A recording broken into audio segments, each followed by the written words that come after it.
How proud of them right now. They've been so strong, dealing with something most kids will never go through. And no kid should really have to. They've shown power, determination, strength, so many qualities that their dad had. As many of you have probably seen, it's kind of captivated the country and the world in some ways. There's been a lot of information out there, as well as a family, to the social media, to make a family statement, to make a post. We share with you guys a little bit of high-level details of what happened on the weekend of October 5th. But many of you already know this. Some of you might be new, but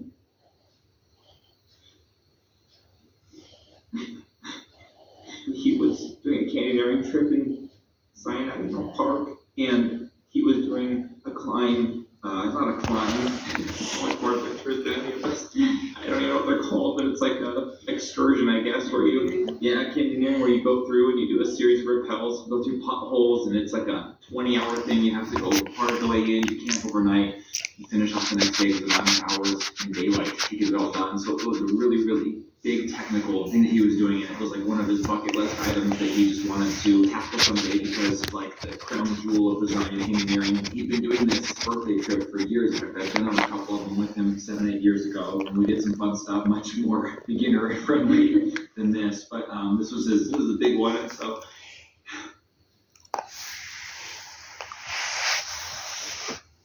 he made it through like 28 of the 29 rappels. Was on the last one, descending into the hiking trail to finish the whole thing, and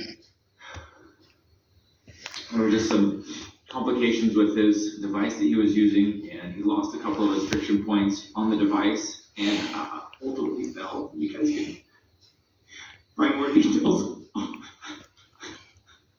online. But he fell. Despite the rescue efforts of about 50 people, a couple of airmen, helicopters, and a lot of great bystanders, paramedics, everything, they just weren't able to rescue him. The fall didn't actually take his life. This final tough guy movie survived it. Freaking dork. So he was such a tough guy. He showed everybody he could do everything, and he showed the gravity in that fall of his boss. He survived it because of the remote location he was at. Getting from there, though, after surviving that fall, getting from there to an actual operating room was just a series of hikes. 2 choppers, required 50 people to help out, and move up and over boulder walls, and he just ultimately made the last chopper. So that's what has happened. I think most of you have seen that probably somewhere on a headline. Then we just wanted to share from our family's perspective what's transpired since. We happen to be, ironically, if you've been here with us for a few years, my dad passed away unexpectedly 3 years ago, and everyone was kind of scattered around the world when that happened, and we were the ones who were here. It's kind of like those first people on the scene. And once again, I don't know what it is, just the irony, I guess. We were here while we had families spread around the world. As the news spread out, they each got on planes and went over to my brother's house to be there with his family. If anybody watching doesn't know, my brother is my younger brother. He has a wife and 4 kids.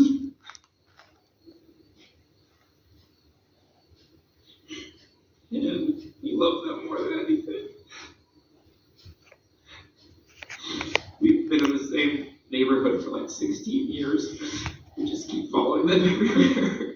And actually, it's 18 years. 18 years, before we even had kids. She has a better memory than I do.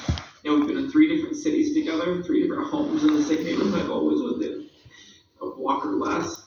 We have kids around the same ages, and they're good friends. So we've been grateful that we've been able to be close by. Our kids have been able to be with them, be a distraction, in some ways be a comfort. We have precious tender memories that'll be burned in our memories forever. This isn't necessarily our story to share, but I know it'll be a minute where we want to share it from her perspective. But from our perspective, the night that we found out Lindsay was with her family on her way down to St. George area, Zion National Park, to just get more information. We're kind of getting information slowly. We packed a bag, threw some things in, not knowing what to expect, but decided that we would just head down for whatever could be happening. We received a call that may be significantly worse than any of us imagined.